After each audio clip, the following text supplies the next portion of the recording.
यानी भारत के विदेशी मुद्रा भंडार में इससे बढ़ोतरी हुई, जो कि एक अच्छी बात है। उनके ऊर्जा केंद्र भी नष्ट कर दिए थे ईरान ने, तो वो भी वहाँ भी बिगड़े, इससे वो तो बिगड़ी सर्वाधिक थी। प्रभावित होने वाला लेकिन इलाका लेकिन था। खाड़ी संकट या पश्चिम एशिया संकट से अर्थव्यवस्था ज्यादातर देशों की अप्रभावित रही। उस जंग का असर पूरी दुनिया पे और भारत पे खास तौर से ये अगले आपको 3-6-7 महीने बाद दिखाई देगा। संकट एक आम आदमी के कांधों पर किस रूप में सामने आ सकता है नेक्स्ट 6 मंथ्स में, जैसा आप बता रहे हैं? और आज जो है फाइनेंस मंत्रालय की जो रिपोर्ट आई उसमें तो बताया गया कि एशिया में जो क्राइसिस हुआ उसका भारत पर ओवरऑल असर क्या रहा आर्थिक दृष्टि से? पश्चिम एशिया संकट के बीच भी प्रवासी भारतीयों की ओर से देश में अच्छा खासा धन आया।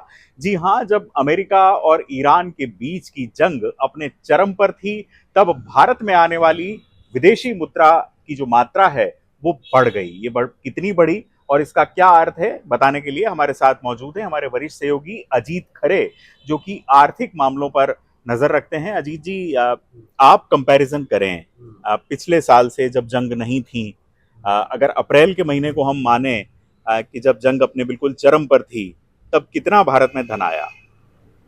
अभी जो रिपोर्ट आई है आज वित्त मंत्रालय की, तो उसमें ये बताया गया है कि अप्रैल महीने यानी 2025 अप्रैल में 9 अरब डॉलर आया, विदेशी प्रवासी भारतीयों ने भेजा अपने भारत देश में।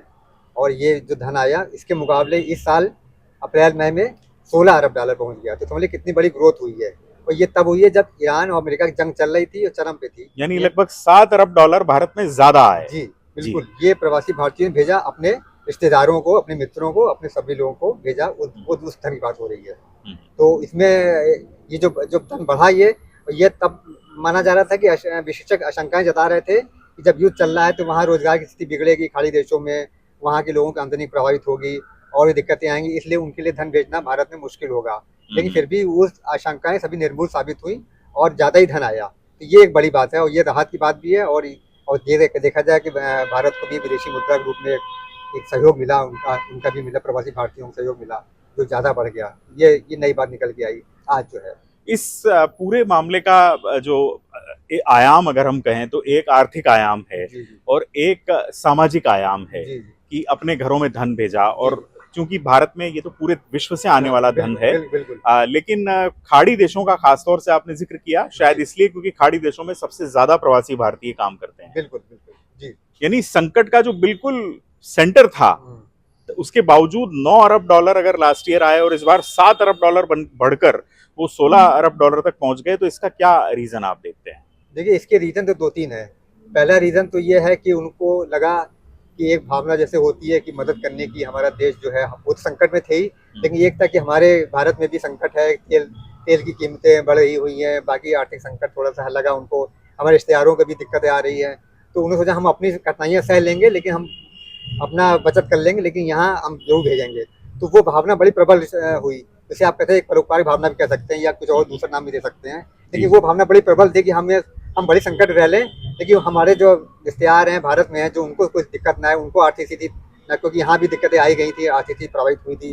तो लोगों को रोजगार की समस्या, ये महंगाई की वजह से, या तेल और डीजल के दाम बढ़े हुए थे, तो वो सब चीज़ें जो थी, तो उसके उनको लगा कि हम हमारे रिश्तेदारों को, हमारे घर वालों को दिक्कत ना हो, इस नाते उन्होंने और बढ़ाया। जबकि पहले ही आशंका व्यक्त की जा रही थी, जब आपके फरवरी में 28 फरवरी को जब युद्ध शुरू हुआ था, उसके बाद तमाम विशेषज्ञ ये कह रहे थे कि इस बार जो है रेमिटेंस जो है, यानी कि जो विदेशी धन भेजा जाता है उसमें कमी आ सकती है, वो आशंका जताई थी। लेकिन उन विशेषज्ञों की आशंका भी निर्भुल साबित हुई। और आज जो है फाइनेंस मंत्रालय की जो रिपोर्ट आई उसमें तो बताया गया कि काफ़ी अच्छी खासी बढ़ोतरी हुई है। अब ये बढ़ोतरी अगर हुई है अजीत जी, तो एक आम दर्शक के नजरिए से जरा आप बताइए कि ये क्यों फायदे कारक स्थिति है, या हम इसको समझें ये भारत के लिए लाभदायक है, लेकिन वो लाभदायक किन किन मायनों में है? देखिए, एक पहली बात तो ये है कि भारत में विदेशी मुद्रा का संकट अभी जब युद्ध के कारण काफी दबाव पड़ गया था, दिक्कतें भी आ रही थी। इसी देखिए उन्होंने सोने को भी आयात पे उन्होंने वो किया था कि ज्यादा जो है सोने की विदेशी मुद्रा खर्च ना हो, और भारत सरकार ने तमाम उपाय किए थे।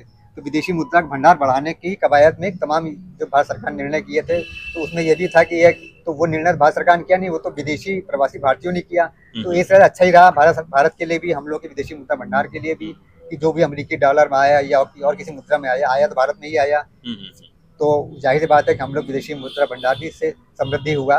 और बाकी स्थिति भी बेहतर हुई, तो ये एक सकारात्मक इसका है। यानी भारत के विदेशी मुद्रा भंडार में इससे बढ़ोतरी हुई, जो कि एक अच्छी बात है। आपसे मैं ये भी समझना चाहूंगा अजीत जी कि अगर भारत में इस मात्रा में ये धन आया है, तो इससे ऐसा लगता है कि जैसे खाड़ी संकट या पश्चिम एशिया संकट से अर्थव्यवस्था ज्यादातर देशों की अप्रभावित रही, या कोई खास इम्पैक्ट नहीं हो पाया? क्या हम ये कंक्लूजन इससे निकाल सकते हैं? नहीं, इससे ये हम लोग निष्कर्ष नहीं निकाल सकते हैं कि इस युद्ध से सब चीज़ें प्रभावित रही। जाहिर है उसका असर पड़ा, तमाम चीज़ों पर पड़ा। हम लोगों का आमदनी पे भी पड़ा, डीजल पेट्रोल के दाम बढ़े, चाहे यहाँ बढ़े, चाहे आप खाड़ी देशों में भी स्थिति काफ़ी प्रतिकूल थी उनके लिए।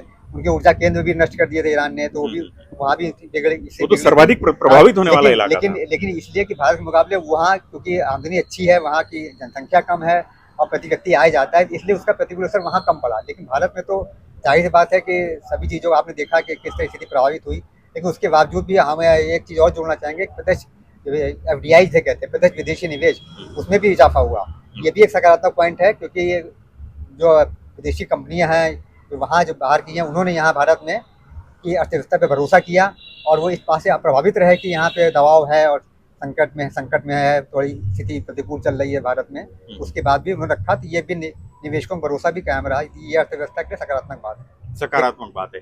मैं आपको अब इससे इतर एक सवाल पूछता हूं कि पश्चिम एशिया संकट से अलग अलग तरीके के इम्पैक्ट अलग दुनिया में अलग अलग देशों में हुए, लेकिन अब जबकि पश्चिम एशिया संकट सुलटने की ओर पूरी काफी हद तक बढ़ चुका है, तो ऐसी स्थिति में स्थितियां वापस पटरी पर लौट रही हैं। ओवरऑल इम्पैक्ट को आप कैसे मेजर करते हैं, अगर पूरी अर्थव्यवस्था की बात की जाए तो, कि वेस्ट एशिया में जो क्राइसिस हुआ उसका भारत पर ओवरऑल असर क्या रहा आर्थिक दृष्टि से? देखिए, ओवरऑल असर तो इसका ये रहा कि अभी जो अब चीज़ें धीमे धीमे शांत हो रही हैं, स्थिर हो रही हैं, और कुछ सरकार ने जो तमाम प्रतिबंध लगाए थे चीज़ों को रोकने के लिए, उस पर भी अब निर्णय वापस भी हो रहे हैं। लेकिन ये जो इसका असर है वो आपको भी अभी कम दिखाई देगा, आगे ज़्यादा दिखाई देगा। अच्छा। तो ये विशेषज्ञों का मानना है कि ये जो जंग हुई, उस जंग का असर पूरी दुनिया पे और भारत पे खास तौर से ये अगले आपको 3-6-7 महीने बाद दिखाई देगा। इसका असर इसलिए दिखाई देगा कि अभी जो तेल के दाम बढ़े, उसके बड़े खाद्यान्न संकट हुआ, और आपकी ये खेती प्रभावित हो रही है इससे जो है।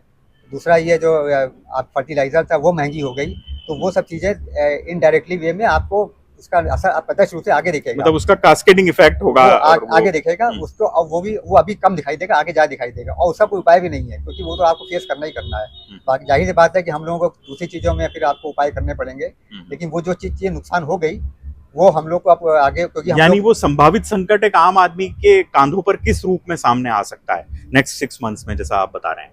वो इसलिए आ सकता है कि चीज़ों के दाम बढ़े। तो अब ये जैसे तेल आयात बिल जो है बहुत भारत ने बड़े दामों पर देकर अपना तेल खरीदा, जरूरतें पूरी की, चाहे LPG खरीदी या कच्चा तेल खरीदा।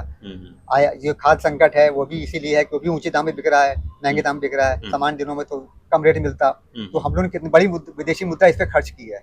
अब जाहिर बात है कि अब खेती के संकट भी है, एल नीनो भी पहले से, मतलब होता है कि एक संकट पहले से था, एक एल नीनो आ रहा है। तो कुल मिला के तो स्थिति अब महंगाई में भी दबाव पड़ेगा, और दूसरी बाकी चीज़ों पे भी, खाने पीने की चीज़ें हैं तो महंगी होने का आसार है, खासतौर त्योहारों के मौसम में।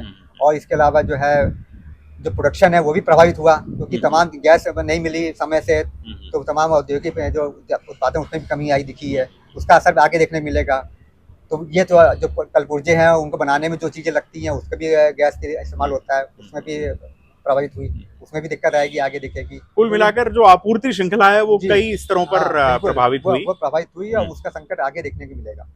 तो ये एक नकारात्मक तथ्य भी है, लेकिन उम्मीद की जानी चाहिए कि सरकारें काफी प्रोएक्टिव मेजर्स उठाकर वेस्ट एशिया क्राइसिस के जो डैमेजेस हैं उनको बैलेंस करने की कोशिश करें, संतुलित करें।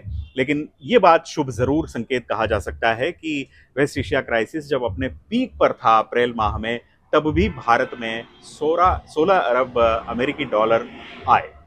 अभी के लिए इस वीडियो में मेरे साथ इतना ही। अजीत जी, बहुत शुक्रिया आपका इस पूरी जानकारी के लिए। अमर उजाला पर लगातार ऐसे ही दिलचस्प वीडियोस देखने के लिए आप बने रहें। इस वीडियो को लाइक करें, हमारे चैनल को सब्सक्राइब करें। नमस्कार।